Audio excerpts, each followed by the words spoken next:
the eLisp background here? Have people written a lot of Lisp? Have people not? Who are the big Lispers here? Put up your hands. All right, well, I'm sorry, because this is going to be pretty introductory. So, but for everybody else, this should be hopefully pretty helpful. I'm excited. Excellent. I'm thrilled for the enthusiasm. So here's the plan. I've got this document here, which is just an eLisp document. I'm going to go through it, executing some functions, and telling you what's going on.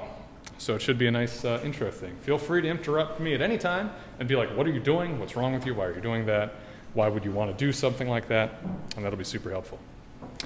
So I'm going to be talking about the basics of the eLisp language, the Emacs Lisp language, including atoms, functions, lists, variables, how to define functions, conditioners, recursion, anonymous, all this stuff. And parentheses, most importantly, of course. The most important. What we won't be covering is most of the Emacs standard library. So we won't be talking too much about regions and buffers and inserting text and stuff. Mostly this is going to be about Emacs Lisp, the language, and not about integration with Emacs. So, womp womp. So, hopefully that Zoom should help.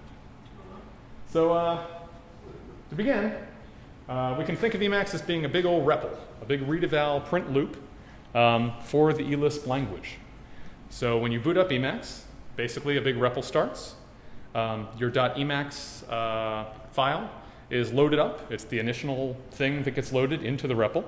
And everything you do thereafter is basically a directive issued to the REPL. What's a REPL?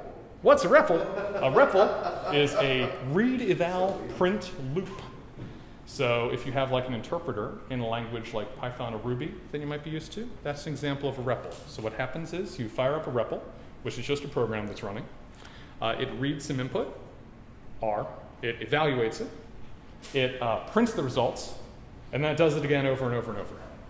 So that's a shell in the Unix world. Sure, a shell is an example of a REPL. Right. Does that make sense? Sounds good to me. Cool. So when you are in Emacs Lisp mode, as I am in this Emacs file, Lisp file, hitting Control-X, Control-E at the end of an expression evaluates it. And it prints out the results in this little box here, which is called mini buffer, or the echo area. So the most simple things in Emacs Lisp are atoms. Numbers are examples of atoms. So 1, when we evaluate it, evaluates to 1. Big surprise. 3.2 evaluates to 3.0 evaluates to 3.0. A variable like path separator, which is built in, evaluates to its value, which is a string containing a colon. And string itself evaluates to the value of the string itself. So nothing too surprising there, I hope. Make sense so far? Cool. We can also evaluate. I am in Emacs Lisp mode. How do you get into that? So to get into it, if you either open up like the scratch buffer, that should already be in Emacs Lisp mode. But if you're not, you can open up any old buffer and hit meta-x Emacs-Lisp-mode, and that'll get you into it. Can I add that, or you can find a file you haven't had with the ending .el, Yep. and that's Emacs Lisp. Yeah, that'll also do it. So .el files are evaluated as Emacs Lisp files always. That's the general extension. That's the standard extension for that. So functions. Function calls are made by wrapping an expression in parens. The first thing in those parens is the name of the function. Everything else is an argument to it. So when I evaluate this, I'll be summing the arguments 1, 2, and 3. Note that this is a prefix notation. So evaluate it, and boom, I get 6. Good. I'm glad I didn't get something else. That'd be very embarrassing. So how did you evaluate that? I hit Control-X, Control-E. And that's the key binding. That key binding points to a command called eval last. And that evaluates the function, or the... It evaluates the code that preceded the cursor. Okay. Yeah. On the line, right? Yeah. The way it knows how much code is by balancing parentheses. Exactly. Yeah. So wherever you are, it basically takes the last parenthesis until the one that balances, evaluates that, and prints the answer. Yep. That's right. Harry? Yeah. This is probably too late, but do you have anything something like key log where you could show everybody what keys you're hitting as you're... I don't, but wouldn't that be nice? Key logging comes up really ugly here. Yeah? You can say you can do a key like the last 40 keys, but it's like unreadable. Man. Yeah, there's the other one that you can get Makes it specifically for Mac, but that is, I would say, a little bit late. A little bit late, but that is something we should consider as key logging. That'd be nice. You know what you use would be like a little pocket flip that you shirt. Yeah, that's something we're thinking about too. I'm sorry. Who has them? Hmm? I have reference cards for Emacs. They've been around forever. Oh, yeah. Oh, I mean, they exist and stuff. We can get them. Yeah. But yeah, we should like hand them out or something. That'd be nice. So this is interpreted, it's not like compiled. So you can compile it, but what we're doing is just interpreting each statement as we go along. Cool? Cool. Cool. Great. All right. So there's that simple summation. Here's a more complex thing. We've got, let's see if I can zoom here. Not quite. Okay, so we've got the summation of the product of 2 and 3 and the divised ZAMmed of 8 and 4, which hopefully should turn out to be 8? Correct. 8. The Bizan. I may have made that word up, but it sounds about right, doesn't it? Strategic. Yeah. I'm not sure what it is. Does anyone know? Dividend. Hey, that word. Yeah. I was a math major once. Anyway. Woo. Which actually made me That's actually probably good, I think. Okay. Cool. So here's another function. Womp womp. Here's another function. This function is called message. This prints a message in the mini buffer. So there we go. Hello, mini buffer. So cool. This command. The function that you're calling there, that's a function that's already defined, right? That You're not function has defining already a been function defined. called method. I'm not. Message here you're calling it. I'm calling that function. Okay. I'm calling the function message with the argument hello mini buffer. Gotcha. Yeah. You get a chance to see pretty soon what it takes to define functions. Yep. Yeah. I'll Do be you have good. to use the double quotes? Double quotes? Yeah, I think double quotes are required. I'm prepared to be wrong about that. Does anyone know if single quotes are If I'm required? in the debugger. Okay. Cool. Otherwise, it's a song. Oh yeah, it's a quote, of course. Yeah. Right. I just want to say for anyone else who's following along on the laptop, you can also open up IELM, which is Yeah. shell. Yeah, MetaX IELM is the interactive Emacs Lisp mode. M. Anyway, so fire up that, and you too can play along at home. It's pretty nice. So you said that some functions take no arguments and some take ones. Yep. So arguments like summation are called variadic, which means they take a variable number of arguments. Others, like message, I believe always only take one argument. Yeah. So here's another one called insert that takes some text and inserts it into the buffer at the point of the cursor. So that's kind of handy. Okay. Point. Yes, that is accurate. It is point. You shouldn't call it cursor. But yeah. The point is cursor. Yes. Where is that first one? Yeah. Point is the technical term for the cursor, basically. Or where the cursor is, I guess, Right, that more would- accurately. Right, when you get to buffers, then that term becomes important. Yeah, it matters more later on. So, lists. Here we have a list. If we try and evaluate this, we get a complaint that 1 is an invalid function, which makes sense because we just tried to call the function 1 on the arguments 2 and 3.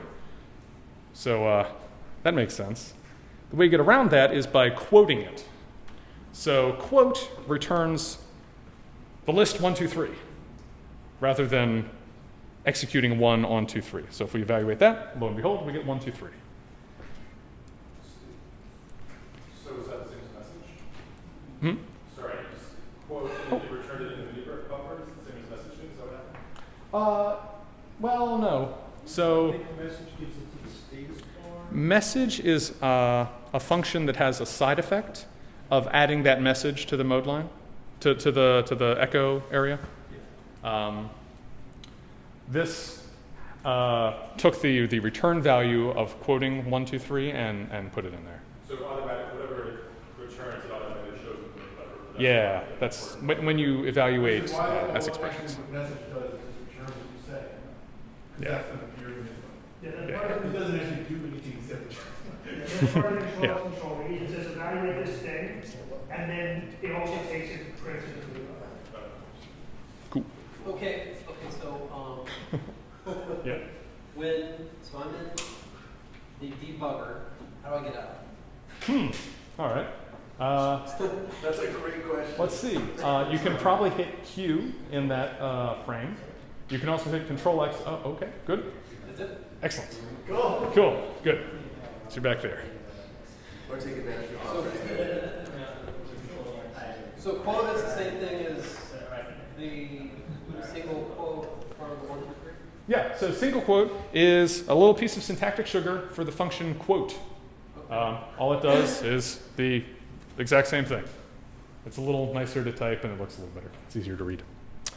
You can also quote nested lists. So if we have this list of lists, we get that as a result. Let me zoom in again there. We get that as a result. Cool. So that's pretty cool. There are 3 useful functions for manipulating lists. They are char, cdr, and cons. Char takes the first argument of the list. Cons takes the rest of the list. Did I say char? Yeah, cons joins them. I'm sorry, I misspoke. Char takes the first, cdr takes the rest, cons joins. I'll show you in a second. So char, first of all, char and cdr are historical remnants of what is the contents of the address register and the contents of the decrement register. So you don't need to know that. A lot of more recent Lisps like closure just use first and rest instead. Right, thing to remember is that list was 50 years old, so this was from some really ancient machine that Yeah, exactly. This was from something PDP made or something, and it's a little. Yeah. PDP was one of the machines made by DEC. Wow, nice.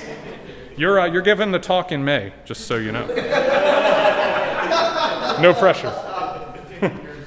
So what's the intuition for what does car mean? Car means the first thing.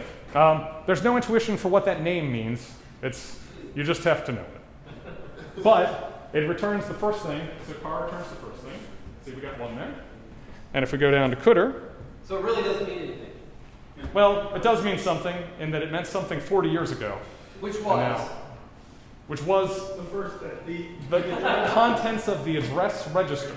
It doesn't. Contents of the address register, CAR. Contents of the address register. Yeah, and the contents of the decrement register. Don't try and use those as mnemonics. They don't really mean much anymore. Contents of the what register? Decrement register. Decrement. Okay. But it doesn't matter. Think of them as first and rest, because that's really what they are. Memorizing those acronyms will not help you at all. Anyway. They will help me. Okay, all right. Well, if they help you. Okay, so car takes the first thing, cdr takes the rest of the things.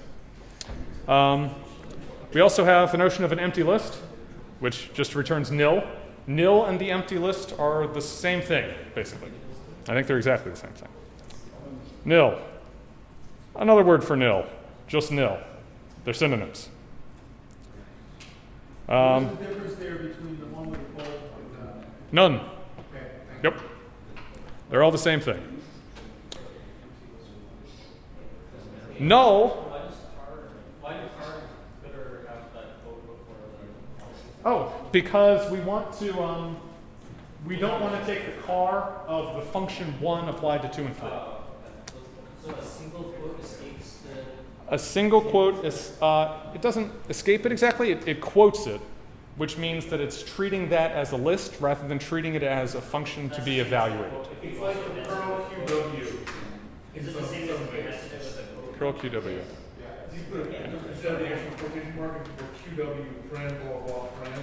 That Yeah. would give you a similar thing in Perl. Not exactly the same. Okay, my Perl's pretty rusty, Oh, sorry. but I believe you. Yeah, so it's saying don't stop evaluating from here on, basically, if that helps. Cool. Null is a function that checks to see if something is nil. So null of nil should be true, which indeed it is. Null of the empty list, also true, since they're the same thing. No big surprise there. True is represented as T. Is T. True is T. Nil is nil, but nil is also falsy. So when we do conditionals, anything is truthy except nil, I believe. So I don't think zeros are. Nil also doubles as the concept of false in Emacs Lisp. In Scheme, there's a separate false and some other things too. But, yeah. Anyway, so if we take the cooter of a list with one object, we get the empty list, which is convenient because later on it means that we can build lists up from the empty list. And it also means that the empty list can act as a base case when we're recursing along or looping through lists. Cons builds up lists in the same way the cooter strips them down. So if we cons one argument onto a list, we get a list. Ooh, whoop. There we go. Mistake. We get a list 1, 2, 3. So join 1 onto that list. So it's kind of like pushing them. Comments word that numbers do not need to be quoted to like evaluate themselves. The one Yeah, that's true. Since 1 evaluates to itself, we didn't need to quote it. If it was like foo or something, we would want to. Why does it evaluate to itself? Why does 1 evaluate to itself? What would you have it evaluate to? Well, 1, so what happens when you call a function is the first thing is the function, and then everything else is recursively evaluated down, and then the results are replaced with it. So then why do you quote the second one? Because we don't want to recursively evaluate that down. If we didn't quote it, we would be trying to call 2 on 3. Right, because it's in the parentheses. If it weren't quoted, then the first argument would be the function. Yeah. Cool. Make sense? Yep. What's the intuition for cons? Nah. Construct. Yeah, construct. That works. Cool. That's a good one. That is a good one. It's one I just learned by rote. I don't know. So cons prepend an object to a list? Yeah, you can think of it as pushing onto a queue, kind of. It doesn't Pushing modify. in front of a list. It doesn't modify. It is not destructive. Yeah. It returns the result. If 2, 3 had instead been a variable that contained 2, 3, that variable would be unchanged. So it's not So destructive. you're not mutating. Not, yeah, it does. It is immutable. Not everything in Lisp is immutable, but that doesn't mutate anything. So we can recursively call cons on something. So if we cons 3 on the empty list, we get a list with 3 in it. That gets evaluated. Then we cons 2 onto that list with 3 in it, and that gets evaluated. Then we cons 1 onto that list with 2, 3 in it, and then we get 1, 2, 3. So you can build up lists with cons. You can tear them down with car and cooter, and that's how you manipulate lists. That's pretty much all there is to lists. They're not super complicated data structures, but that simplicity gives them a lot of power, and Lisp uses them extensively. What did I do? Okay, so we can also append 2 lists. It's another useful thing you can do. So we can append 1, 2, and 3, 4, and get 1, 2, 3, 4. How is that different than cons? The first argument is a list. Ah. Yeah. If we had consed 1, 2, 1, 3, 4, we would get a list containing 3 elements. The first element would be the list 1, 2. The second element would be 3. The third element would be 4. Cool. Yeah.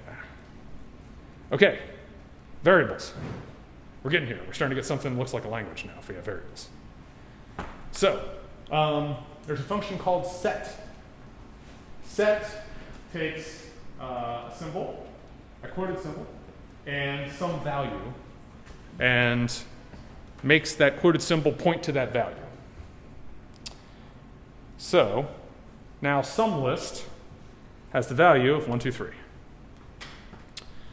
Turns out this is a pretty common idiom, this setting something quoted. So in Emacs Lisp, we have this function called setQ, which quotes the first argument and then sets the second argument to it. So if we setQ my list to foo bar bass, what am I doing? I gotta stop doing that. Yeah, me either. Sheesh, what a mess. I know. Oh, sheesh. All right, so if we set setQ mylist to foo_bar_baz, and then evaluate mylist, we get foo_bar_baz. Hooray. So that's cool. Now, set and setQ are global. So when you set something, it's set for goods. It's set everywhere. Unless you use a let. Exactly. If you just set inside that, it might not be cool. Yeah, that's different. So when you use let, you're opening a new scope. So let lets you define local variables, just like you would in any other language. So with let, your first argument is a list of 2-element lists. The first argument is a symbol. The first argument in each of those pairs is a symbol. The second is its initial value. So if we say let A1 be 5, then within this let block, after that, A will be set to 1 and B will be set to 5, and we can use them interchangeably. So if we evaluate this, A is 1 and B is 5, as we'd expect. But if we try and call A outside of the context of that let block, even after executing it, we have Emacs yell at us and say, the symbol's value as a variable is void. A.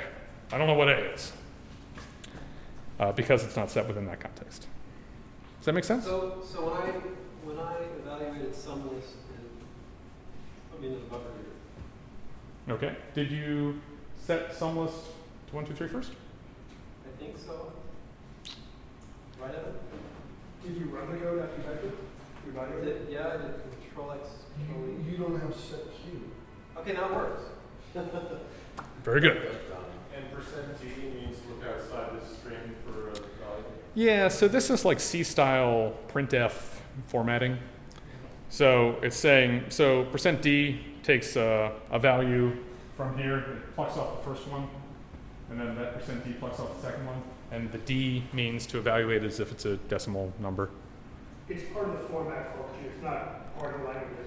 Yeah, exactly. The format goes through and says, here's a %d, get me the next thing. Yep. Format just knows how to do that. That's not a Lisp thing, specifically. There's, The point of setQ is just so you don't have to code the first thing. what was that? What's the point of setQ? SetQ is just a helpful alias. Yep. It's just an alias for using set and then quoting the first thing. That idiom appears so often that they define setQ just so you didn't have to do that. What? It's the same number of characters. It's the same number of characters. It's arguably easier to read, question mark. But yeah. It's, exactly. Such a, well, you don't have to with the single quote either. So anyway. That's a good point. So set and setQ are for assignment. Are what? For assignment. They are for assignment. Let is also for assignment, but only within a limited scope. Let star is a variant on let. When you use a let, each of your variables cannot be dependent on any other ones. Imagine if they were defined in parallel. With let star, it's as if they were defined sequentially. So first we define A, and then we can define B relative to A. We can say that B is the sum of A and 5. You can't do that in a regular let. It would yell at you. So if we do this here, indeed, it works. A is 1 and B is 6. Does that make sense? Now we're getting into exciting stuff next. Okay, yeah. This is a little dry, but it's going to keep rolling. So Don't move too fast. I'll try not to. Just let me know, and I'll, yeah. So let's define a really simple function. Def fun is define a function, and let's define a function called say hello. By the way, unlike in a lot of languages, hyphen is a perfectly valid character to have in variable names in Lisp. It doesn't mean minus or anything. And it's usually used in preference to underscore. So say hello is a function. We're defining a function called say hello that takes no arguments. That's what the empty list means. And it returns, it evaluates message hello and returns the result. So when we evaluate that, we get that symbol say hello there, which just means that the function was successfully defined and has the name say hello. We call say hello like this. Since it has no arguments, there's only say hello in the list. And we get hello. So that's good. Hello, say hello. Return value, the defun function? So this was probably a bad example because it's kind of deceptive because message has a side effect. But I'll tell you what we can do. We can use another method called square. So square, let me do this here this way. That's no better. I lied. All right, so square takes an argument and squares it, reasonably enough. So it takes one variable called x and returns the product of x and x. Oh, what did I do there? Oh, God. So Did you just back to the standard? I don't think so. So there we go. We squared it. And now if we evaluate square on 2, lo and behold, we get 4. A bunch of other stuff. Genius. And some other stuff. We ignore that. So that should make more sense since we're only dealing with return values and not side effects. Does that make sense? More in the terms of when you executed the defun function, Yeah. it returns the symbol. It returns the for symbol. the name of the function you defined. Yep, that's right. Which Ruby does now, finally, too. Can you By the tell way. them what's in the mini buffer so they know?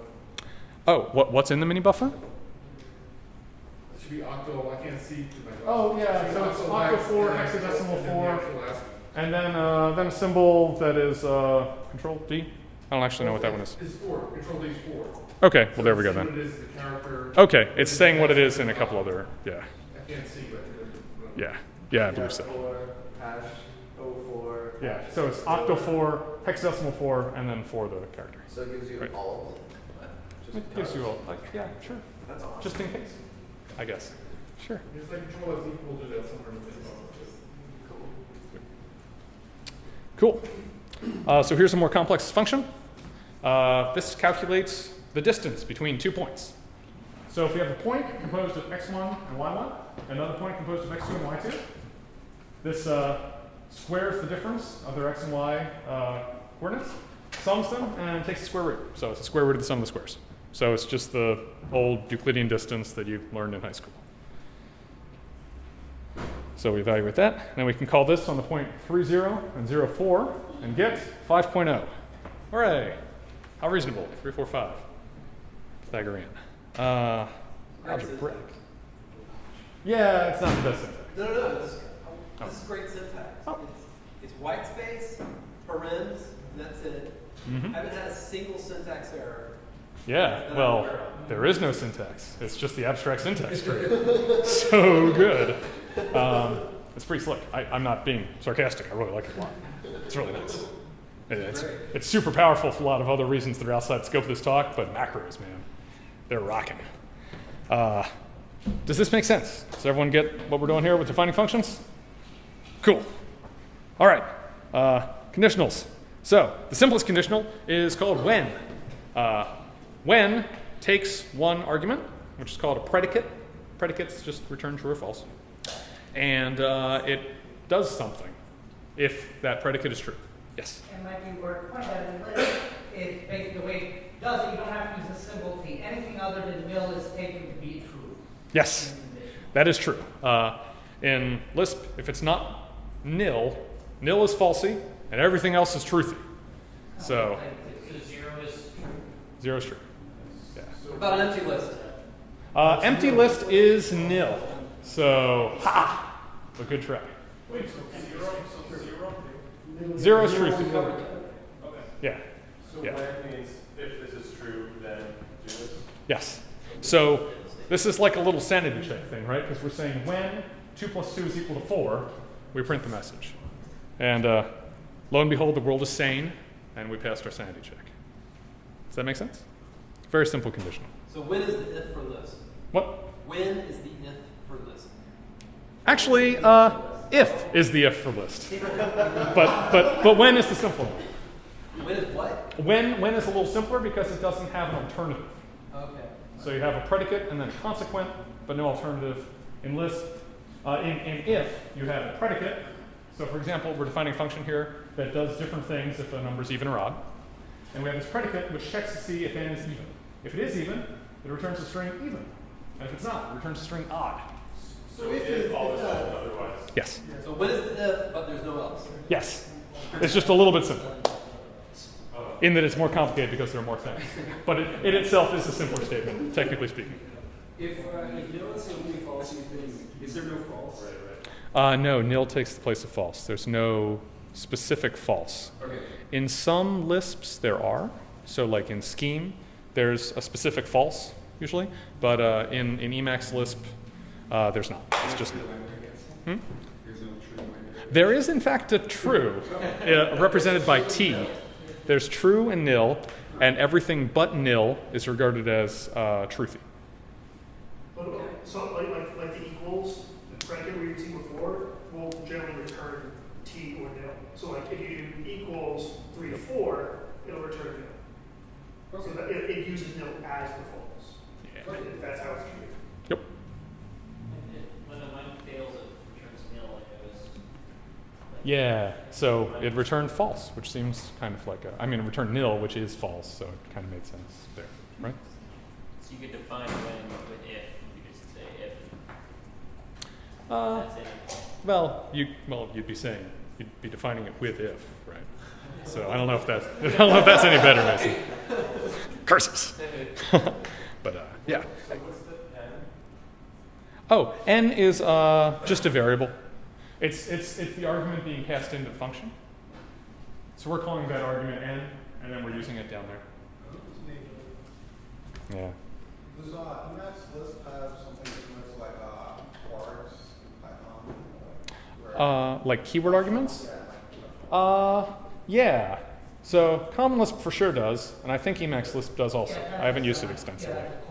Yeah. Yeah, it totally does. Yeah, Lisp use colon in front of the thing to mark. Mm-hmm. So like Lisp, colon, that means Well, no. The names of the things start with colons. okay. Like you have Yeah. colon so instead of using the order of the arguments, you can set things up where you have colon key this tells you this key or something like that. Yeah. You can also have variable number of arguments with the ampersand rest directive, which yeah, that's handy too. So all those little niceties in Python are also in Lisp, and Lisp had them all first. So zing. Anyway, so we defined this even or odds function, and if we do that, we get even. This odd. How reasonable. So that's how if works. There's actually a more complex generalization of if called cond. So cond is kind of like a case statement in other languages. So cond here takes a series of 2-element lists. The first element will be either truthy or falsy, and the second will be the result. So what we do here is to pick a word, we pick some, I'm going to zoom here a little bit to make this a little bigger. There we go. We pick some number, call it n. If n is equal to 1, we return bulbous. If n is equal to 2, we return buffon. If n is equal to 3, we return beluga. And otherwise, we use true as an otherwise case. We return gazebo. Because why not? So we evaluate that. Yeah. So T is always true? It's like a T is like the symbol for true, yeah. Yep. So if we have put an 8 in there, it would work too. Yeah, sure. Non-nil. Yeah, we could put chunky bacon in there, and that would be fine too, as long as it evaluates to true. It just signifies better what the intent is. Yeah, T is a convention that we use to indicate otherwise in con statements. Yeah. So what if you pass it a wrong argument, say the string to a function like Higherorder? So Would you just evaluate the default case? I think what would happen in this case is it would try and test the equality of like foo and 1.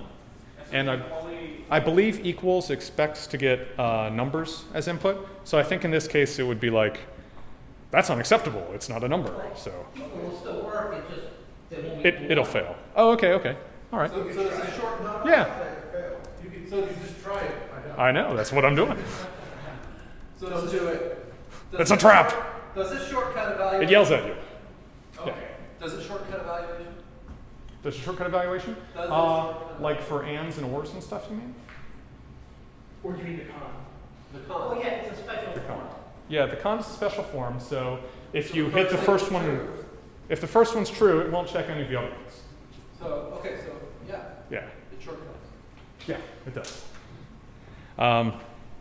Is there any circumstance where n would be nil I mean, or it's off? we can pass in nil. Yeah. And it tells us nil is not a number or a marker, so we can't do equality with it because nil equals doesn't expect not using equals. Yeah. So that's the problem there. Yeah. Anywho, so if we put in pick a word 2, that gives us bouffant because that was the case for that. And if we put in pick word -72, it falls through to that true case, and we get gazebo. Cool. All right. That's when, if, and cont. Any questions on those? Yeah. Equal on strings, what's the test of that? Equal on strings? I think it's just equal. P. String equal. Oh, string equal, yeah. STR equal? There's a different one in every Lisp. Show me the function again? Which function? The function. Oh, the con one there? That one there? Yes. Okay. Cool. These are all going to be posted online, by the way, so this will all be available soon. Yeah, I'll have to look at it. That's the spirit. Cool. That's okay. It's no problem. We can leave the lights off if you want. No, because then I can't see you. Aha. Okay. All right. Fair enough. We need to see you, Gary. I know. I just love to be seen. Cool. So those are conditionals. Any other questions on conditionals? Cool. All right. Recursion. Recursion is when a function calls itself, usually until it hits some base case, at which point it stops and returns some useful result based on those self-calls. The canonical example of recursion is factorial. I will not break tradition by using anything else. So let's define a function called factorial. It takes an argument n, and it's just some number. If n is less than 1, notice that that's how we do less than there because everything's prefixed. So it's kind of wonky, but that's how we roll on Lisp. If n is less than 1, we return 1. Otherwise, we return the product of n and the factorial of n minus 1, which again, wonky prefix notation, but that's the price you pay for beauty. Does that make sense conceptually? If you've ever defined a factorial function before, you've probably done something like that. So anyway, there's that.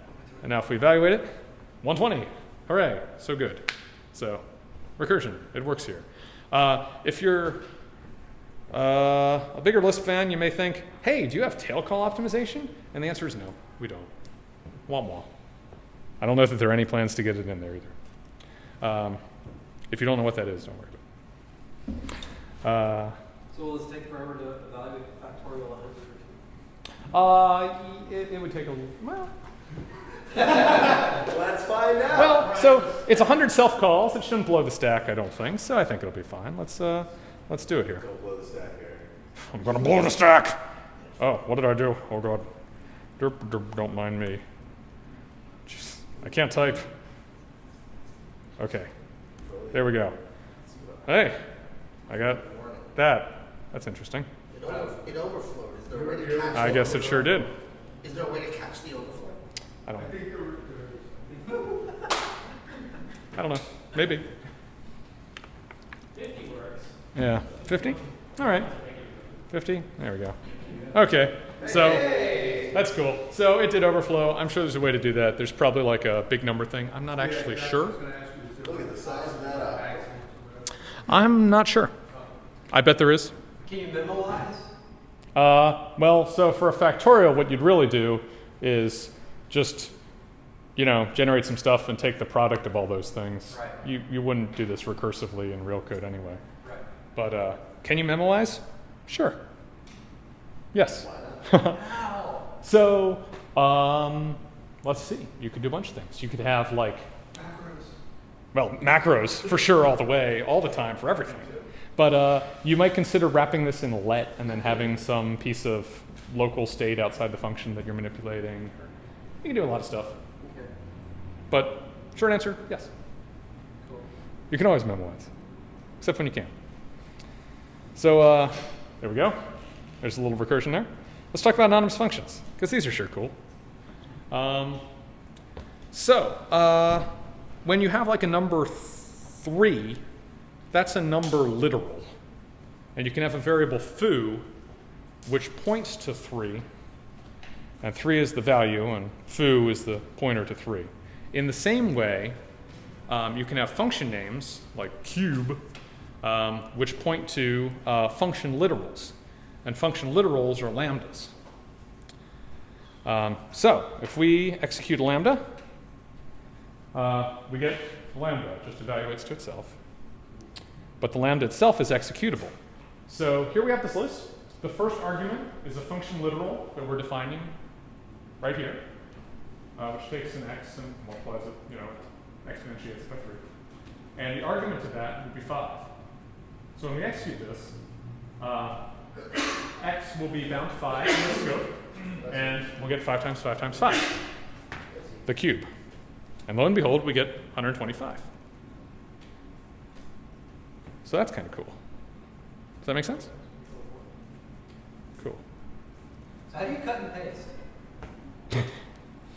That's outside the scope of this talk. But it's kill and yank. So if you position the cursor in front of some, so you can select stuff in May. Point mark. Point mark. So if you position point in front of the thing you want to kill and hit Control K, that'll kill it. You can hit Control Y to yank it back, and then move point to wherever else you like, and hit Control Y to yank it back again. If you went to the tutorial, it'll walk you through all that basic editing stuff. It's really, really high quality. Yeah, Control H T. I just can't make it through the tutorial. Well, Sasha Chua, who's an awesome, awesome lady, has a lot of illustrated guides to getting used to Emacs, and that's a nice place to start, too. Yeah, it is So I would great strongly stuff. recommend her quality work. Yeah, +1. She also, when my friend was talking in London, Yeah. she also taking cartoon notes of all the languages. Yeah, I saw some of those. They're really cool. She's fabulous. She's awesome. I like her a lot. Hey, you're about halfway through. It's 8:50. Wow, it's 8:50. Cool. So I'm gonna chug right along here then. In that case, cool. Love the sound of my own voice. What's that? Anything good? Okay. So we can bind, if we want to, that function literal to a name with fset. Ah! Don't do it. I'm doing it. So we can bind that to cube, and once we do that, cube can be executed just like any other function. So def fun is basically fancy magic for doing that fset stuff. Why does it have to be F set and not just regular set? Well, so the reason is that a Lisp symbol can point to both a variable, both a space in like variable space and in function space. It's a Lisp 2, so it has 2 different namespaces for each of those at the same time. And it can be interpreted either, and a symbol can be interpreted either as a pointer to function space or a pointer to variable space. And this is all And in context? fset, what? And this is all in context, whether or not it chooses one or the other? Yeah, this is context dependent. So fset sets sets the value of the cube pointer into function space. That's awesome. I'm using all the wrong terms, but that's what's happening. Can the In Scheme, you only have one variable space. that points to something below variable space function space? Yeah, you totally can. So we could also like set cube to foo, and But how does it figure out what to run? well, if it's trying to evaluate it as if it's a function, it uses the function version. If it's trying to evaluate it as if So it like isn't, where it it uses the says variable version. Q4, it says the first thing, well, that's got to be a function.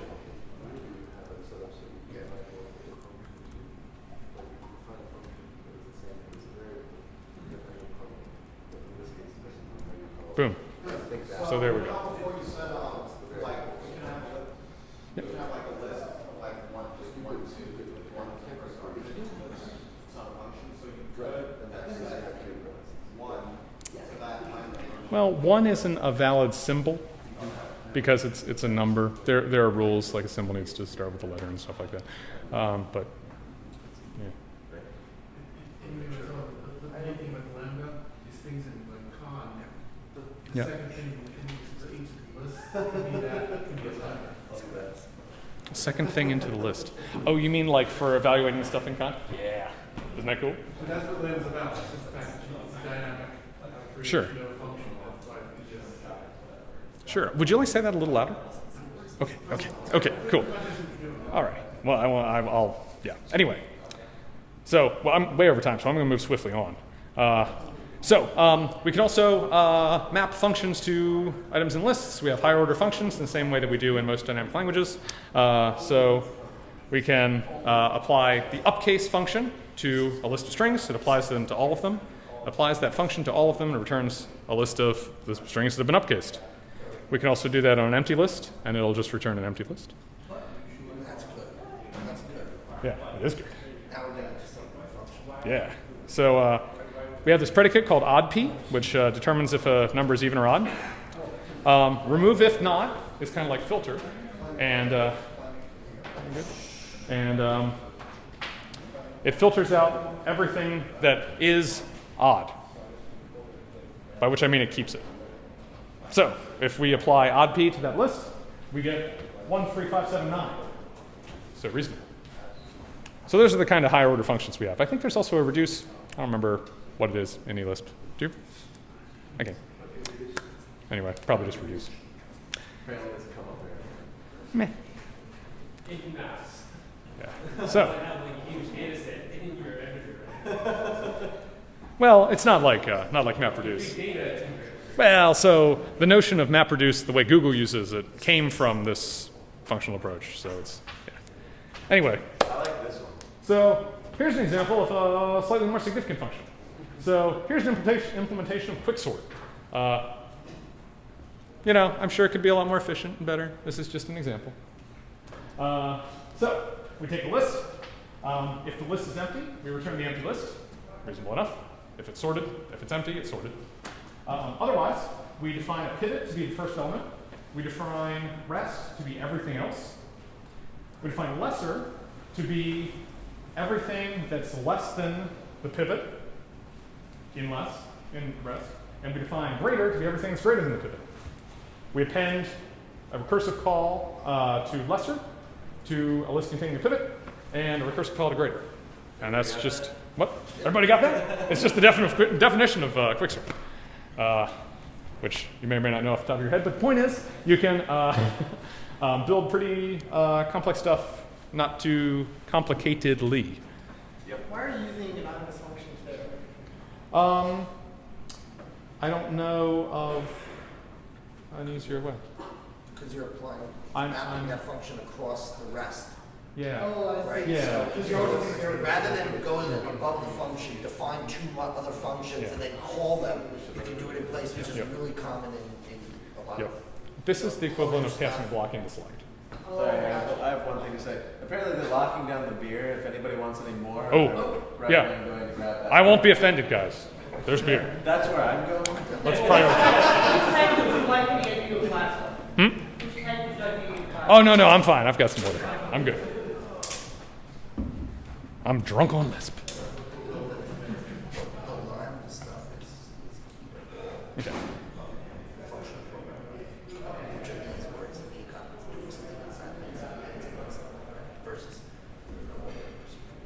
So we define quicksort. We can apply quicksort to this list, and lo and behold, it sorts the list. Very good. Quicksort still works. Okay, so I'm going to wait for key bindings, because key bindings are something I think some people in there are going to want to see. Any questions about what I did up there? Meanwhile?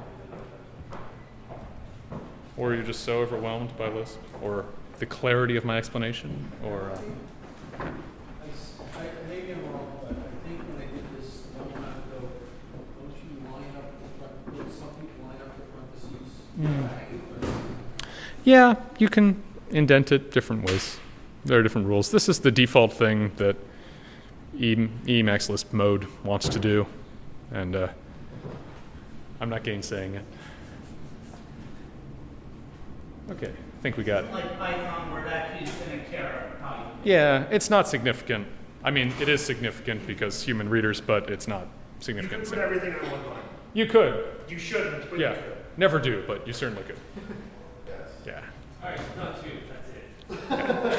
that's it. Two lines, that's okay. Keep it to 6. Come on.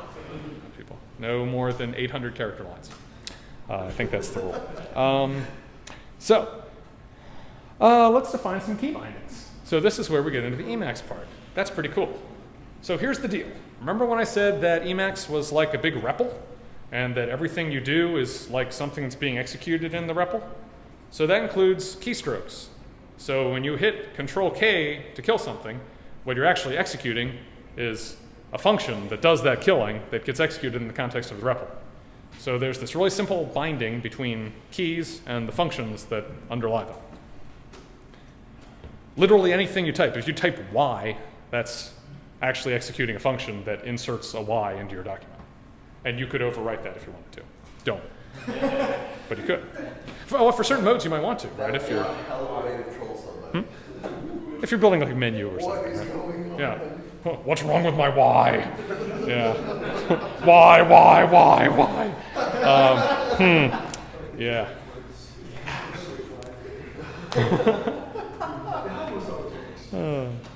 Anyway, so there's this function KBD, which takes one of these nicely formatted strings, in this case meta pound, or meta hash, or meta octothorpe, or whatever you want to call it, and transforms that into a slightly differently formatted string that Emacs knows how to map to a key binding. And there's this other function called global set key, which sets that key to this function globally, which is in every mode. So when I execute this, from now on, when I hit meta hash, it'll sort the lines that I have selected. So good. Meta hash be escape. It'll be, on my keyboard it's Alt, but in other, it's escape. So the meta key depends on your situation. Or if you have a great keyboard that actually has a meta key. Or if you have the Space Cadet keyboard and you're buddies with Tom Knight, then you two have a meta key. Can you demonstrate the sort lines? Yeah, probably.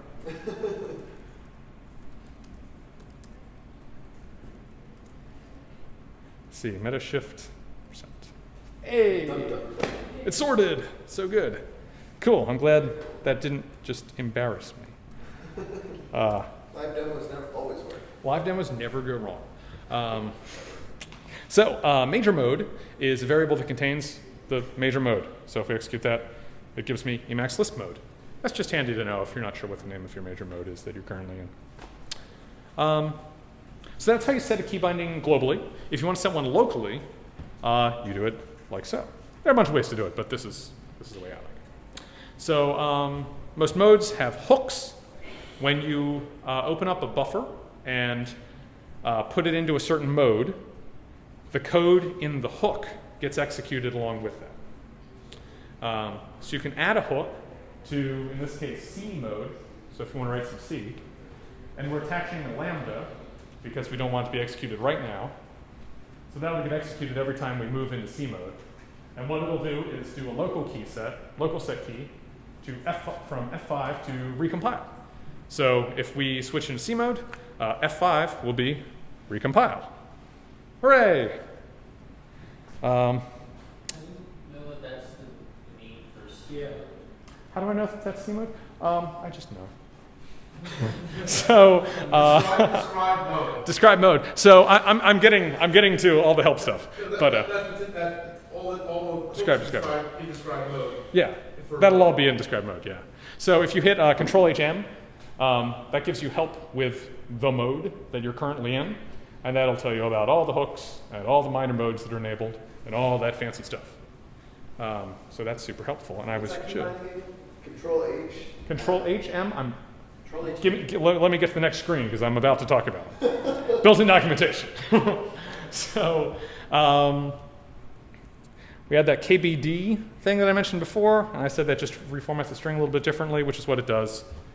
But HK isn't as easy to understand as Control HK, so I use keyboard. Describe key describes a key. So if we want to describe the key Control HK, we can execute that. And what we'll get is, let's see, yeah, my bad. Control HK. Control HK. There we go. We get this, this business. Control H runs the command describe key. So if you ever are unsure what a key does, hit Control H, K, and then type the key, and then you'll know. It's great. Built-in documentation. So handy. Take that, Vim. Self-documenting, self-extending, extensible editor. It is, right? That's the most amazing thing about it. It's pretty cool. It's like that basically anything you do just becomes documented automatically. assuming you write doc strings, but yeah. Yeah, it's pretty cool. It's pretty cool. So describe key is bound to Control HK. Also apparently F1K, help K, a bunch of other things too. So that's kind of cool. Anyway, let's see. There's another one called apropos command. So Control HA runs apropos command. And that'll let you search for commands that match some string. So if I want to see commands that look like region, I can run that. And I'll see this whole list of things that look like region. They all say region. So cool. Anything that has region embedded in it.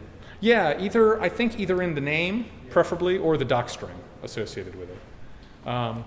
So if you think, well, I really want to do something or other, but I'm not sure exactly what the function would be called, you can run apropos and find out. It's kind of like a function search? Yeah, it's function search. Yeah, that's all it is. Apropos. Apropos. So you can also describe a function, which is Control HF. So if you have some function, you want some description of it, you run that, and lo and behold. Let's see.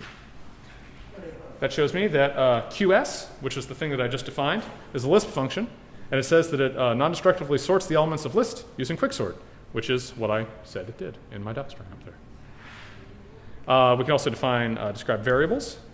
So path separator is a variable. Its value is colon. We can describe the mode itself, which describes the mode we're in, and all the minor modes, and all the key bindings in it, and it's amazing. It's so cool. It has all this stuff. And there's also Control H, which gives you help for the help command and tells you how to use it. So if you remember one thing, let it be Control H, because with that you can get anything. Shift a Control H question mark as well. So it's the same thing. Yeah, but Control H, you don't even need to move your hands. That's on your startup screen if you don't turn it off. Yeah, that's true too. Yeah, super handy. So it's all there. So, alrighty. I'm at the end. So aren't you glad? So if you want to learn more things, I ripped off an article called Learn Emacs Lisp in 15 minutes. It's a really good read. It took a little bit longer than that. But if you want to check it out, it's pretty good. I highly recommend it. There's also the built-in tutorial, which is an introduction to programming in Emacs Lisp. It is a lovely piece of documentation. It's worth reading. And Control HT. Control HT, if you're a little newer to. Well, Control HT is the Emacs Lisp, the Emacs tutorial for Emacs, and this is the introduction to programming in Emacs Lisp. Info actually has a bunch of other things too. Yeah, info is actually really cool. Yeah. Yeah. So info has all kinds of stuff. Yeah, it's pretty cool. I'm still trying to write down that earlier. Well, I promise that it will all be available. Again, all of these will all be available. There you go. But if you really want to write it down, there it is. But yeah, anyway, go forth, code some Lisp. Okay, this took an hour. I'm sorry. I'm done now. That was the longest. Questions? It's the longest 20 minutes.